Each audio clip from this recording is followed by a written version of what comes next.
Here is part one. Part one. The illusion of her.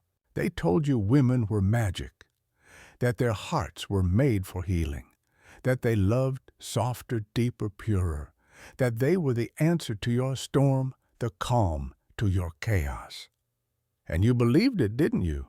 Of course you did, because from the moment you were a boy, every story, every movie, every bedtime fable painted her as the prize, the angel, the muse, the mother. And you were the chaser, the protector, the fool on his knees, offering his whole self just for a taste of closeness. But what if that idea, that myth you were raised on, wasn't just wrong, it was built to blind you? See, Aristotle, he didn't sugarcoat it. He didn't wrap femininity in verses or romanticism. He called it what it was. He said, the female is, as it were, a mutilated male. And no, that wasn't hate. It was observation, cold biological observation, not about morality, not about superiority, just nature, raw and unfiltered. But this isn't about biology anymore. This is about what that truth does to the illusion you've been living in. Let's be real. What if love, at least the version you were sold, isn't actually mutual? What if it's hierarchy, dressed up in devotion? When you say you're in love, what are you actually saying? That you've found a soulmate, or that you projected your deepest desires onto someone and called it truth? You don't see her. You see healing. You see hope. You see the salve for your invisible wounds. And maybe, just maybe, she sees that too. Maybe she knows how badly you need her to be that salve, that softness, that sanctuary, and maybe that's why she gives it to you. Not because it's real, but because it gives her power. Not always on purpose, not always maliciously. Sometimes it's instinct. Because if Aristotle was right, if nature made her adaptive, strategic, emotionally fluid, then everything she does might be shaped around one thing, what you need her to be. Not because she's fake, not because she's weak, but because survival teaches bending, especially in a world built by and for men. And that's where it gets uncomfortable, because now you have to ask, when you look at her, what are you actually seeing? Is it a person or a projection, a partner, or just a placeholder for your pain? Here's the truth. You don't want a woman. You want the idea of a woman. And the worst part, she knows that. That's her leverage. She doesn't need to overpower you. She just needs to reflect back the image you're already in love with. And once she does that, once she becomes the echo of your fantasy, you're done. You're hers. Not because she's powerful, but because you handed your identity over in exchange for approval. You think you're loving her, you think you're giving, but you're not. You're bargaining. You're laying your masculinity down at the altar of validation, hoping she'll crown you enough. But what if she never planned to? What if she never actually saw you? Just the version she could shape, the one that's easiest to manage, because she's not listening for truth. She's listening for opportunity. While you're pouring out your soul like a confession, she's picking up patterns, looking for leverage, not because she's heartless, but because she was never taught to take power. She was taught to survive it. And in that game, when you're not born with structural power, you learn to master subtlety. So when you call her emotional, maybe that's not the compliment you think it is. Maybe she's not feeling. Maybe she's scanning. Every glance, every pause, every silence from you, she's cataloging it like code, because knowing how you operate is her insurance. It's not weakness. It's intelligence. You thought she needed protection. No, she needed proximity. You thought she was waiting on you. She was watching you, watching how much of yourself you give up just to feel loved, watching how willing you were to shape yourself into the version she wanted without her ever asking. And when she sees that, when she realizes how much control she has, you're not a man in her eyes anymore. You're a resource. Not because she's cruel, but because she's learned that in order to matter in your world, she has to make herself necessary. The voice in your head before a big decision, the softness you crave when you fall, the approval you chase like oxygen. And you call that love. But that's not love. That's obedience, wrapped in poetry. So don't hate her for learning the system. She didn't build it, she just mastered it. While men were building kingdoms with war and steel, women were building kingdoms in your mind. Not by force, but by flow, by emotion, by suggestion. Because she doesn't want your body, she wants your attention.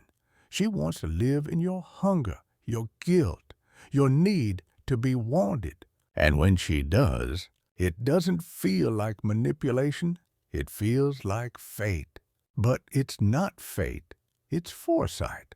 She knows your fears, your insecurities, your rhythm, your vocabulary, and every time you open up, she's learning, not how to hurt you, but how to own you.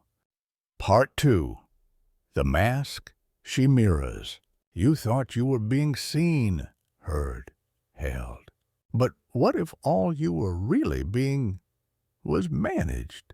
Because that tenderness you loved so much, that affection that melted you, it wasn't always real, at least not in the way you thought. It wasn't care, it was calibration. You were never falling in love with her. You were falling in love with the version of yourself that she reflected back, a version crafted to feel whole, valid, strong. But that reflection, it was never really you. It was who you wanted to be. And she gave it to you like a mirror, with a smile. And that was her gift, her skill, her survival. She didn't have to dominate you to own you. All she had to do was become indispensable, the source of comfort, the whisper in your mind when you second-guessed yourself, the warmth you ran to when the world turned cold. She didn't fight for power. She just became what power needed. And once she occupied your mind, your decision-making, your self-worth, your idea of happiness, the job was done. She didn't even have to try anymore. You chased her approval like it was oxygen. And every time you got it, you felt alive. Every time you didn't, you questioned your worth. And you call that romance. No, that's conditioning. But you still don't blame her. Because how could you? She never asked for power. You gave it to her. She didn't have to rewrite the script. She just played her role better than you played yours. You kept saying, she changed. No, brother. She just stopped pretending. She stopped feeding the fantasy version of herself you built your identity around. And now you're not heartbroken because she left. You're heartbroken because your reflection left with her. You were never whole. You were stitched together with the threads of her attention. And when she pulled those threads, you unraveled. Because deep down, your self-worth was never rooted in truth. It was rooted in how she looked at you. And when she stopped looking, you stopped existing. That's not her fault. That's yours. Because you mistook her gaze for a mirror.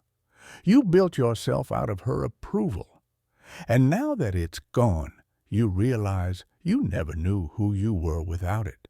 You see, Aristotle wasn't trying to shame women when he called them a mutilated male. He was describing what happens when you view nature without myth, without poetry, without illusion. He stripped it all down to form and function. And what did he see? He saw a difference, not a flaw, not a failure, a difference. But you couldn't handle that, so you wrapped her in fantasy. You turned her into the cure, the muse, the moral compass, the reason you woke up in the morning. But she was never built to save you. She was built to adapt to you. And you confused her adaptation for admiration. She saw everything: your need to be validated, your hunger to be enough, your desperation to feel loved, and she didn't have to exploit it. She just had to mirror it, to reflect it back with a soft smile and tender words. You told her your secrets, your fears, your childhood wounds, thinking she was nurturing you, healing you, but all the while she was memorizing you, not out of cruelty, out of instinct. Because when you don't have structural power, you learn to master psychological power. And she did. She learned it well. She became your compass, your cheerleader, your therapist, your judge, but only because you gave her the script. She didn't have to deceive you. You deceived yourself. She just stepped into the role you wrote for her. And when you were no longer useful, when your role in her story was done, she exited, simple, clean. And you said, she stopped loving me. But maybe she never loved you. Maybe she loved the version of herself that she had to become in your presence. And when that version was no longer needed, she dropped the act. You didn't lose her. You lost the story, the illusion, the delusion. And now you're standing in the rubble of a fantasy, not of who she was, but of who you believed she was. You called her mysterious. You called her feminine. You said she was hard to understand. But there's nothing mysterious about it. You just refuse to look, because to see her clearly, to really see her, would mean facing the hardest truth of all, that maybe she wasn't your missing piece. She was your reflection, a performance, a mirror of your deepest misunderstanding. And when that mirror cracked, you didn't just lose her. You lost the man you thought you were when she was looking. But that man, he was never real. He was never whole. He was a role you rehearsed until you forgot where the performance ended and your truth began. Now the mask is gone. Her role is finished. The illusion has collapsed. And you're left with the one thing you've been running from your entire life: yourself. So the question is, now that the fantasy is dead, what's left? Because maybe this isn't heartbreak. Maybe this is rebirth. Part 3, the death of the fantasy. This isn't the kind of loss you cry about in public. This is the kind of loss that sits deep in your gut, quiet and sharp. Not because you lost her, but because you lost the version of yourself that only existed when she was around. It was never about her, was it? It was about what she represented: approval, purpose, worth. And when she pulled back, when she stopped playing her role, everything fell apart. Not because she was everything, but because you made her everything. You gave her the power to define you. And now that power's gone. The pedestal cracked. The illusion collapsed. And you're standing in the ruins, confused, hollow, raw. But this isn't the end. This is where it finally begins. Because now you're asking the question you've been too scared to ask your whole life. Who am I without her? Not the version of you that performs, not the version that's shaped by attention or applause, not the version edited by her reactions. Just you, silent, unfiltered, bare. And if that silence feels terrifying, it should, because it's the first honest thing you've felt in years. You see, you were raised on stories that told you to be the hero, but not your story, someone else's. A story where the woman is the reward, the finish line, the thing that gives your pain meaning. But what if there is no story? What if she was never your salvation? What if she was your mirror, not to reflect your strength, but to expose your fear? Because the truth is, you didn't love her. Not really. You loved the feeling of being chosen. You loved how she made you feel safe from your own chaos. You loved outsourcing your purpose to her validation. You handed her the script and begged her to direct your life. You didn't want a partner. You wanted permission. Permission to feel worthy. Permission to be emotional. Permission to avoid doing the inner work that scares you more than heartbreak ever could. But here's the truth you've been ducking the entire time. She never signed up to be your redeemer. She didn't cast herself in that role. You did. And she played it flawlessly. Because she's not random. She's precise. She's not overwhelmed. She's calibrating. Every reaction, every silence, every compliment measured, designed, delivered with exact timing to trigger the response she wants. And you mistook that precision for passion. You called it chemistry. You called it fate. You called it magic. But it wasn't magic. It was measurement. She isn't mysterious. She's meticulous. She edits you silently, strategically, until you're quoting her thoughts as if they were your own, until your opinions match her moods, until you lose track of where she ends and you begin. That's not love. That's reprogramming. And here's where men break. When the illusion becomes too heavy, when the pedestal starts to tilt, when you realize she doesn't admire you, she manages you. She doesn't uplift you, she rearranges you. And when you resist, when you finally reclaim your voice, what happens? She pulls back, not out of pain, out of strategy. Because when control slips, influence dies.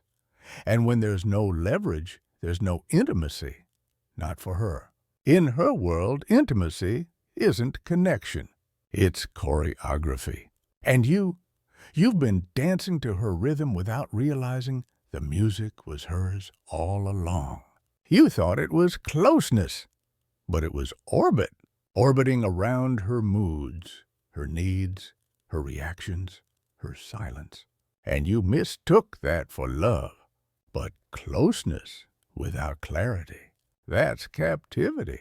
And you've been captive so long you don't even recognize your own edges anymore. You used to be sharp. You had opinions, boundaries, direction. Now you hesitate before speaking. You censor yourself. You shapeshift to keep the peace. You erase your truth because you think it'll make her stay. But real love doesn't ask for self-erasure. Real love doesn't punish authenticity. If her affection requires your silence, if her love demands you contort yourself into a version that fits her image, then that's not a relationship. That's a rehearsal for obedience. And yet, you defend her. You still say she's misunderstood. You still call her complicated. You still whisper to yourself that she's just been hurt. But maybe the one who's confused is you. Because she's not lost. She's not overwhelmed. She's not unsure. She's clear, crystal clear. She knows exactly what she's doing. She knows exactly what she wants. And she knows exactly what part of you she needs to touch to get it. She's emotionally precise. She doesn't flail. She calculates. Every outburst a cue. Every breakdown, a signal. Every tear, a decision. Not random, not irrational. Tools. And in a world where men hold structural power and women are seen as the deviation, the only way to win is to get the man to hand over his power willingly. And you did. You gave it up like a love letter. Not because you were weak, but because you were predictable. Predictable men are easy to manipulate, easy to control, easy to own. And that's what she did. She mapped your buttons since day one. Every time she said, "I love how honest you are," she wasn't complimenting you. She was calibrating you, not because she wanted your soul. She wanted your pattern. Because once she owned the pattern, she owned you. And the moment she owns you, the game is over. You call it intimacy, but it's not intimacy. It's influence. Wearing the costume of connection. Part 4. The hidden script behind her eyes. Here's the part no one ever says out loud. She doesn't admire you. She doesn't look at you like a man. She looks at you like a project. Your strength. It isn't respected. It's tolerated. Your vulnerability. It isn't cherished. It's archived, stored away for later use when it becomes strategic. You thought she was nurturing your wounds. No, she was memorizing them. Because whoever knows where it hurts controls when it hurts. And this is why you stay quiet, why you don't speak up, why you keep rationalizing and protecting her image in your mind. Because deep down, if you say it out loud, the fantasy dies. And without the fantasy, who are you? That's what terrifies you more than anything. Not losing her, but realizing you never had her to begin with. She was never yours. You were hers, and that pedestal you put her on, it wasn't a tribute. It was a stage, and you weren't her partner. You were performing the entire time. Aristotle never said women were evil. He didn't write about malice or wickedness. He just said, look at nature, without myth, without metaphor, without illusion. And when you do, you realize she's not an angel. She's not a villain. She's not some holy force meant to complete you. She's a mirror, warped by biology, shaped by survival. Not broken, just built differently. Designed not to lead, but to adapt. And if you refuse to see that, if you keep pretending she's something divine, something sacred, something perfect, then you become her victim, not her partner. But here's where it flips. Here's the part that matters. The moment you stop needing her to save you, you start saving yourself. When you stop seeing women as solutions, you start becoming your own. When you stop chasing reflections, you begin building reality. And the man who builds himself, he doesn't crumble when she pulls away. He doesn't collapse when she withholds affection. Because he is no longer performing. He's present. And that kind of man, he's dangerous. Not because he's violent, but because he's free. She can feel that shift. And she'll test it. Oh, she'll test it. She'll try to pull you back into orbit, into the rhythm, into the choreography she once controlled. But when you stay firm, when you hold your center, the whole game changes. Suddenly, you no longer need her to be soft. You no longer need her to be pure. You no longer need her to be anything other than real. And in that space, stripped of illusion, stripped of fantasy, something radical becomes possible. Not codependency, not control, not manipulation wrapped in affection, but truth, real connection, real love. But only if you're willing to let the myth burn. So let it burn. Let the fantasy collapse. Let the pedestal crack. Let the false stories drown in their own sentimentality, and then stand, alone, honest, unedited. Face the woman not as a goddess or a danger, not as salvation or destruction, but as she really is, a reflection of difference, not divinity, not lesser, not greater, just different. Because only when you stop needing her to complete you can you truly meet her as equals, as two beings with distinct shapes, distinct needs, distinct designs. Not illusions, not masks, but truth. That's when intimacy stops being a performance and starts becoming freedom. But here's the last twist. The reason you're still hurting, the reason it still burns, it's not just because she left. It's because you let her define you. You gave her access to places you hadn't even explored yourself. You made her your meaning, your morality, your emotional oxygen. And when she cut the supply, you didn't just lose love, you lost your identity because you never did the inner work. You built your sense of self through her gaze. And now that it's gone, you're naked in front of the mirror. And what you see, it's not a man. It's a boy who thought love would fix him. And that's okay. Because this is where you start. Not with revenge, not with resentment, but with reconstruction. This is where you stop asking what she thinks and start asking what you know. Because the truth, she never deceived you. She just reflected what you wanted to believe. And when she was done, she didn't destroy you. She just stopped feeding your illusion. Part 5. The moment it breaks. This is where everything breaks. Not because she hurt you, but because the performance is finally over. And now you're sitting in the silence she left behind. But that silence, that's not punishment. That's the sound of truth returning to the room. See, she never had to lie to you with words. You lied to yourself with meaning. You cast her in a role lover, healer, muse, and she stepped into it. Not because she wanted to deceive, but because she saw what you needed. And when you offer someone a stage built from desperation, don't be surprised when they perform. But when the lights go out and the script is spent, what remains?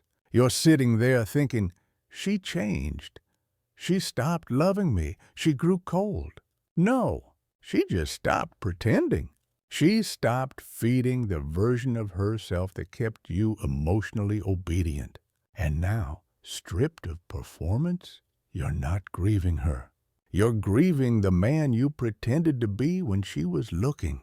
That version, the polished, agreeable, ever-pleasing shadow of a man, he's gone now. And maybe that's the gift. Because you don't just lose people, you lose the delusions they allowed you to maintain. You told yourself she was tender, but maybe she was tactical. You told yourself she needed protection, but maybe she needed proximity. You told yourself she saw you, but maybe she saw an opening. You thought she loved the real you, but how could she? Even you didn't know who that was. And if the cost of her love was constant self-editing, if it meant biting your tongue, shrinking your voice, folding into shapes that pleased her, then that wasn't love. That was emotional auditioning. And here's the betrayal nobody wants to admit. She didn't fall in love with you. She fell in love with the version of you that was easiest to manage. The agreeable one, the apologetic one, the one who mistook obedience for affection. And the moment you stepped out of that box, the moment you resisted being edited, you became a threat, not a partner, because the dynamic was never built on seeing each other clearly. It was built on control, dressed up as compatibility, and she mastered that. She watched, she waited, she measured your movements, your reactions, your silences. You thought you were being vulnerable, but you were being scanned. You offered your childhood pain, and she logged it. You confessed your doubts, and she studied them, not to heal you, to understand you, because once she understood you, she could manage you, not out of cruelty, out of instinct. Because when someone doesn't have structural power, they learn to control the room through emotional intelligence. She read your rhythm, she learned your vocabulary, she memorized your volume shifts, your micro expressions, and then she tailored her presence to match your need so well that you thought she was magic. But it wasn't magic. It was mastery. She didn't dominate your body. She occupied your mind. And the wildest part, you let her. You welcomed it. You called it chemistry. You called it fate. But what it really was submission. And she knew exactly how to keep you in that state. Give just enough to keep you hopeful. Hold back just enough to keep you insecure. That's not mystery. That's mechanics. And when the gears stopped turning, when you finally began to pull away, question the illusion, reclaim your space, the entire structure trembled. Because now the gravity has shifted. You've stepped out of orbit. You've stopped performing. And the moment you do that, everything she built, the rhythm, the influence, the silent control, it starts to collapse. And that's when you see it, all of it. That what you thought was partnership was choreography. That what you thought was intimacy was orchestration. And what you thought was love was leverage. She doesn't need to yell. She doesn't need to argue. She just has to withdraw. And you feel it like a collapse inside your chest because your identity was wired into her approval. But now that approval is gone, and you're left with the question no one wants to ask. Was any of it real? The answer: it was real to the extent that it served its purpose. But once your usefulness expired, so did the performance. And here's the deeper betrayal, the one that haunts you long after she's gone. She was never confused. She was clear. She saw the cracks in you and whispered, "You're perfect." Not to heal you, to hold you. Not to nurture you, to navigate you. She saw how badly you needed to be enough. And instead of confronting that wound, she used it. Not maliciously, just naturally. Because when survival is the game, strategy becomes second nature. And now you sit here thinking you've lost a love. But what you really lost is your mirror. And now that it's gone, you're left to face the one thing that was hiding beneath all the affection, all the longing, all the performance. Yourself.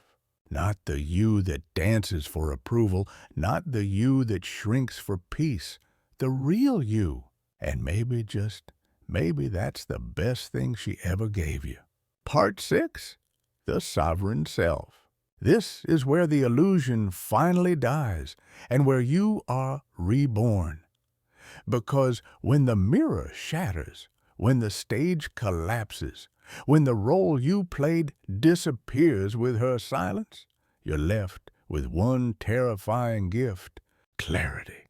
The clarity of who you are when no one is looking. The clarity of your voice when it's not being edited. The clarity of your boundaries when they're not bent to earn affection. And it's not pretty. It's not poetic. It's raw. It's jagged. It's yours. Because for the first time, you're not performing. You're just being. And she can feel it. She'll test it. She'll feel the shift in gravity, the loss of control, the end of orbit. and she may try to reframe you back into the man who once knelt. She may try to provoke the old version of you, the compliant one, the predictable one, the one she could fold and mold and soften. But if you hold, if you stay centered, if you don't fold, something remarkable happens. You stop needing her to be soft. You stop needing her to be gentle. You stop needing her to be anything other than real. And in that space, something rare becomes possible. Love without obedience, connection without control, intimacy without identity, theft. But only if you're willing to let the myth burn. You have to let go of the fantasy that she was ever going to complete you, that her gaze could redeem you, that her presence could define your worth, because she never could. And the moment you stop seeking completion through her, you begin the work of becoming. You stop outsourcing your masculinity to her attention. You stop measuring your worth by her warmth. You stop building your identity from the scraps of her praise. And now something begins to rise. A man not stitched together by smiles and validation, but forged in the fire of solitude and truth. A man who does not need to be seen to feel seen. A man who does not need to be chosen to feel whole. A man who no longer chases reflections, but builds foundations. And that man, he is dangerous to every illusion, to every fantasy, to every myth that says you are only worthy if she wants you. No, you're worthy because you choose yourself. That's sovereignty. That's the shift. And it doesn't mean you hate her. It doesn't mean you avoid love. It means you are no longer willing to trade your identity for closeness. Because that trade, it always ends the same way. She pulls back not because she's hurt, but because control has slipped. And without control, she has no choreography. Without choreography, she has no comfort. And without comfort, her influence fades. You used to call that disconnection. Now, you see it for what it is, liberation. She may leave, she may stay, but that's not the point. The point is that you stayed. You didn't vanish. You didn't bend. You didn't disappear just to preserve an illusion.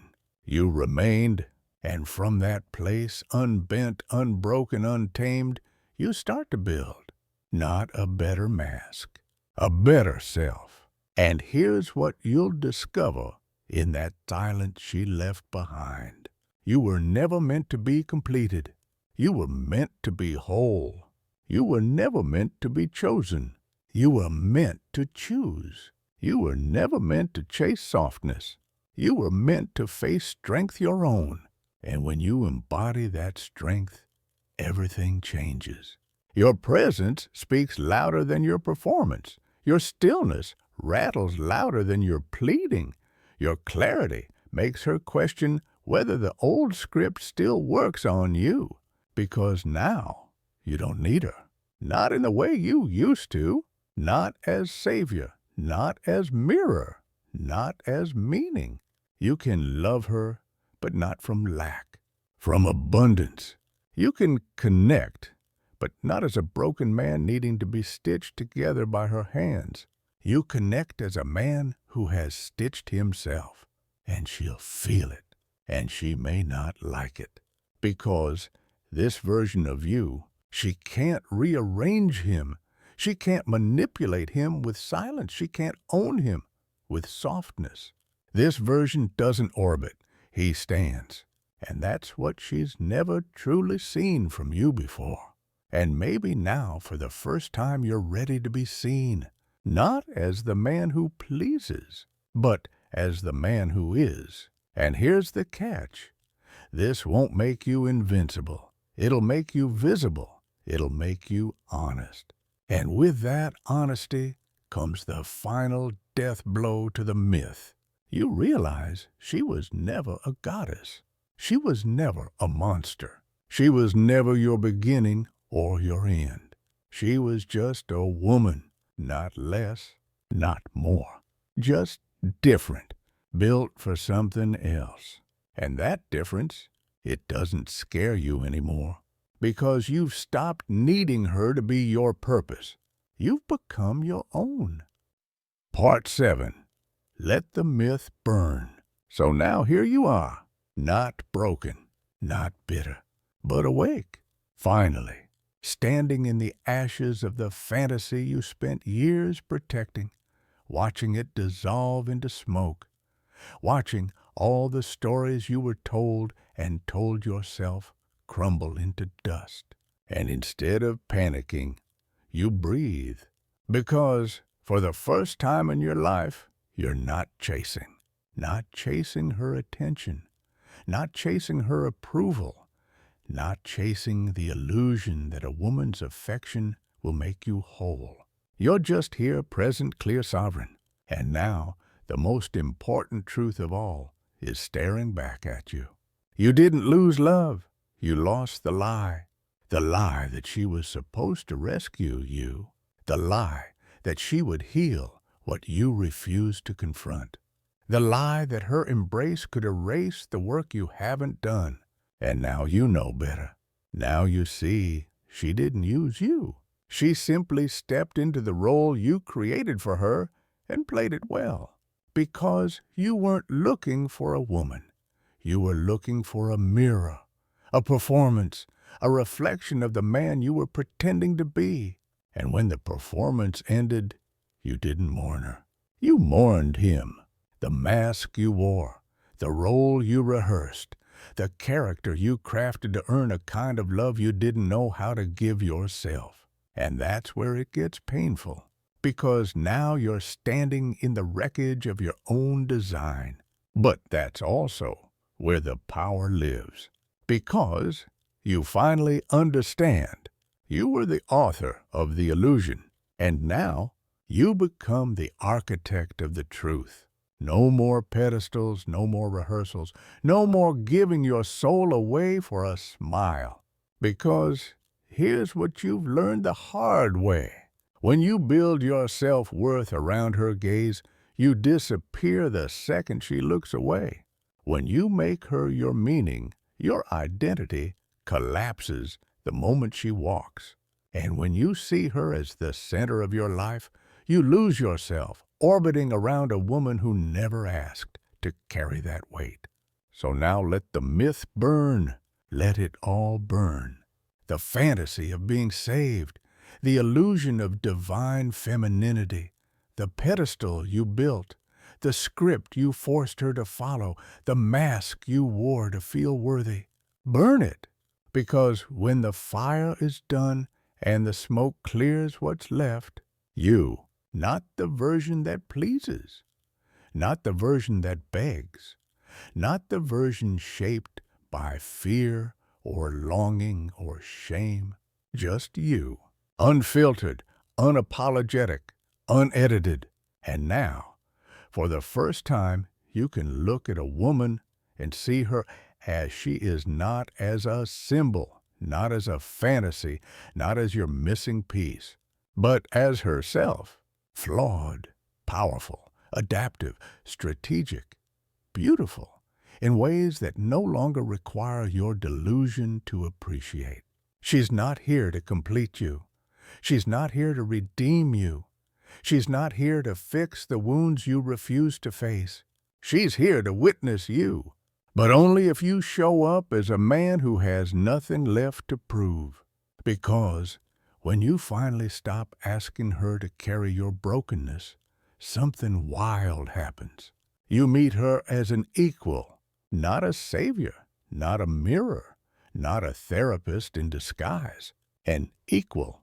Two people, two truths, two sovereign beings, no roles, no scripts, no power plays, just presence. And maybe she'll stay. Maybe she won't. But either way, you won't fall, because your center is no longer external. It's in you. That's the real magic. Not being loved, but being unmoved. Being a man who doesn't chase softness to soothe the chaos, but brings his own stillness into the storm. Being a man who doesn't crumble when love withdraws, but remains whole, rooted clear. Being a man who loves not to be completed, but to expand. So let the old version of you die. Let him fall. Let him fade. Let him go. And in his place, let something new rise. Not louder, not angrier, not colder, just wiser, more present, more dangerous, because now you can't be manipulated by fantasy. Because now you don't just know the game, you've stepped outside of it. And from that place, you choose. Not from fear, not from loneliness, but from truth. So, if this opened your eyes, don't keep it to yourself. Like the video. Share it. Send it to the man who needs to hear this. Because we've all played a role we didn't even know we were cast in. And it's time to step off the stage. To stop dancing for approval. To stop shrinking for affection. To stop waiting for someone to crown us worthy. We already are. Now it's time to act like it.